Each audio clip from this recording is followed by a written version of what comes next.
नमस्कार मैत्रिणींनो, कसे आहात तुम्ही? मजेत ना? आजच्या व्हिडिओमध्ये तुमचे मनापासून स्वागत आहे। आज कॅनडामध्ये खूप जोराचा पाऊस झालेला आहे, त्यामुळे आम्ही थोडं निसर्गाच्या सानिध्यात बाहेर फिरायला निघालेलो आहोत। तर आजच्या ब्लॉगमध्ये आपण बघणार आहोत ते म्हणजे साऊथ गेट। साऊथ गेट या भागामध्ये खूप अशी ग्रीनरी आहे, काही शेती आहे आणि ॲनिमल फार्म देखील आहेत। चला तर मग बघूया साऊथ गेट। क्षेत्रफळाच्या दृष्टीने जर विचार केला तर कॅनडा हा 2 नंबरचा देश आहे, त्यामुळे कॅनडात प्रत्येक ठिकाणी वेगवेगळे वातावरण असते। वर्षभरात कॅनडात साधारणतः हे 4 ऋतू पाहायला मिळतात आपल्याला। त्यात पहिला ऋतू म्हणजे स्प्रिंग सीझन, दुसरा म्हणजे समर सीझन, तिसरा म्हणजे फॉल आणि चौथा म्हणजे विंटर सीझन। तर तुम्ही म्हणत असाल की मग या ठिकाणी पावसाळा असा एक स्पेशल ऋतू नाही आहे का? तर नाही आहे, पाऊस हा हिवाळ्यात देखील येत असतो आणि उन्हाळ्यात देखील येत असतो पाऊस। तर आता गेल्या आठवड्यापासून थोडा कॅनडात पाऊस सुरू झालेला आहे। तर चला मग आजच्या ब्लॉगमध्ये मी तुम्हाला दाखवते की वातावरण कसे चेंज होते आणि लगेच पाऊस कसा सुरू होतो ते।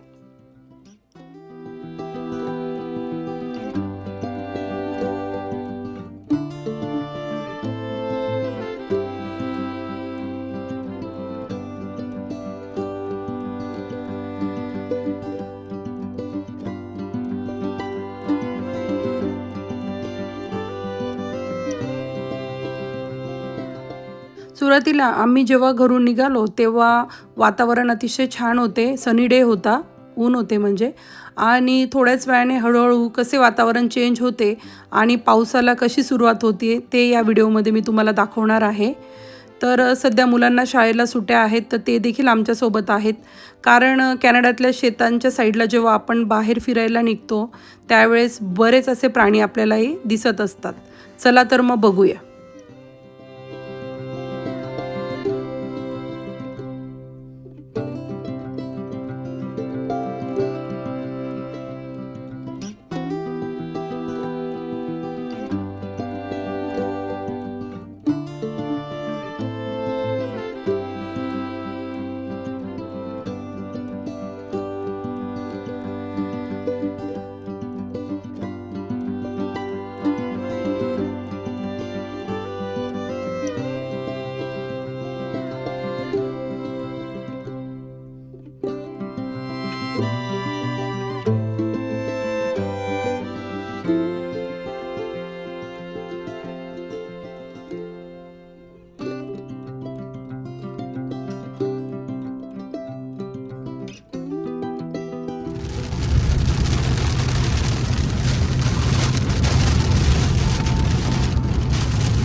कॅनडात जेव्हा पाऊस पडतो तेव्हा इंडियाची खूप आठवण येते। कारण लहान असताना आम्ही जेव्हा पाऊस यायचा तेव्हा इंडियात खूप मज्जा करायचो आणि पाण्यात भिजायचो देखील। परंतु इथे कॅनडात तसे काही कोणी पाण्यात भिजताना दिसत नाही। असो, शेवटी एकच म्हणता येईल, गेले ते दिवस, राहिल्या त्या आठवणी। निसर्गाचे हे सुंदर रूप पाहून खरंच खूप आनंद होतो।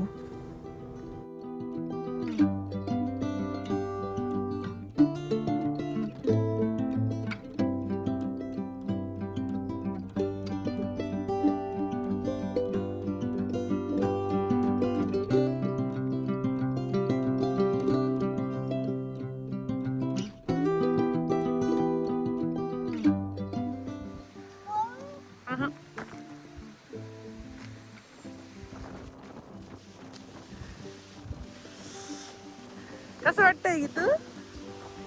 कसं वाटतंय? छान आहे ना? फायनली आम्ही शेतात पोहोचलेलो आहोत. चला तर मी तुम्हाला कॅनडात गायी कशा असतात ते दाखवते. दाखव विताश. या बघा, या कॅनडाच्या गायी आहेत. आज वेदर छान असल्यामुळे सगळ्या गायी इथेच होत्या जवळ. म्हटलं चला तुम्हाला दाखव. या आहेत कॅनडाच्या गायी. अतिशय स्ट्रॉंग आणि हेल्दी आहेत, बघू शकताय तुम्ही. आणि त्यांच्या कानाला एक एक स्टिकर देखील लावलेले आहेत, जेणेकरून या कुठे हरवल्या तरी या सापडत असतील म्हणून. आणि या शेतांमध्ये गायींचे असे मोठमोठे गोठे आहेत. त्याचबरोबर हॉर्स देखील आहेत, घोडे, जे मी तुम्हाला आता ह्या व्हिडिओमध्ये पुढे दाखवणार आहे. चला तर मग बघूया.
कॅनडाच्या शेतांमध्ये पवनचक्क्या देखील आहेत, म्हणजेच विंडमिल. आज पहिल्यांदाच मुलांनी पवनचक्की पाहिली, त्यामुळे त्यांना फार आश्चर्य वाटले. त्याचबरोबर या शेतांमध्ये जे राऊंड शेपमध्ये दिसत आहे ते आहे गवताचे रोल. गवत जसे वाळायला लागले की त्यांचे रोल करून शेतात हे ठेवले जातात.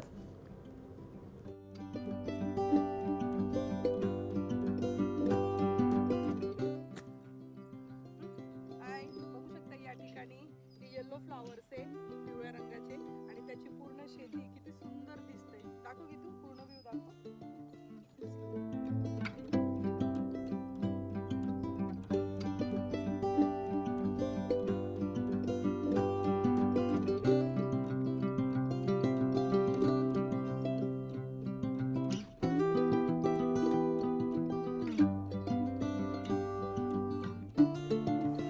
ही आहे ग्रँड रिव्हर म्हणजे नदी.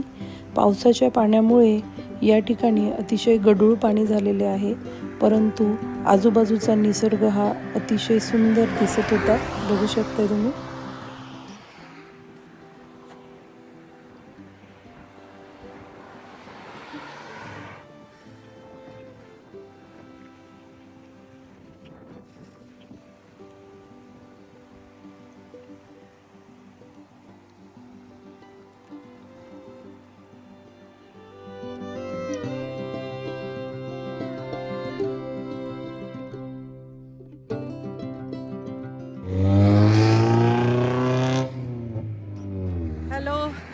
छान दिवस आहे आजचा. तुम्हाला हॉर्स दाखवतोय आम्ही, बघू शकताय तुम्ही आता हॉर्स.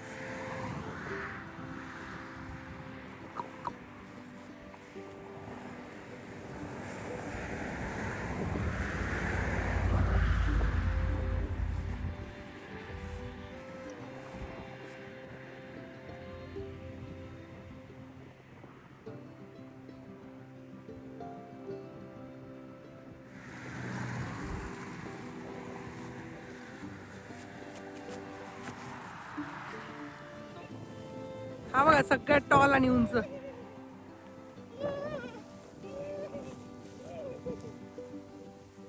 त्याच्या पायाला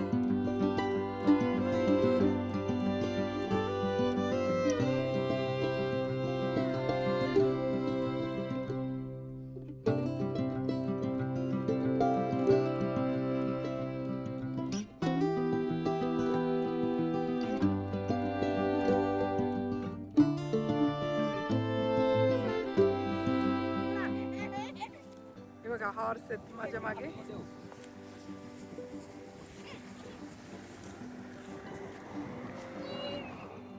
हे आहेत कॅनडाचे हॉर्स आणि हाईटला खूपच उंच होते आणि स्ट्रॉंग देखील होते.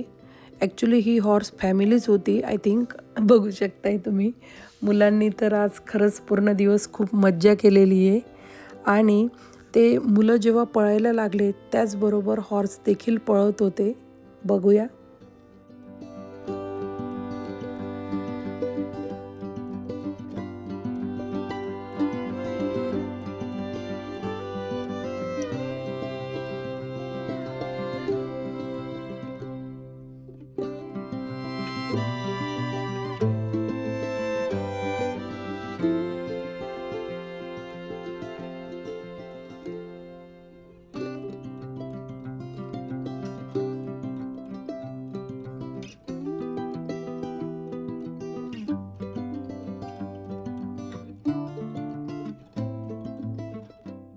तर आजच्या व्हिडिओमध्ये मी तुम्हाला दाखवले आहे ते म्हणजे हॉर्स, काऊ, कॅनडातील पाऊस, त्याचबरोबर पवनचक्की, अशा बऱ्याच काही गोष्टी.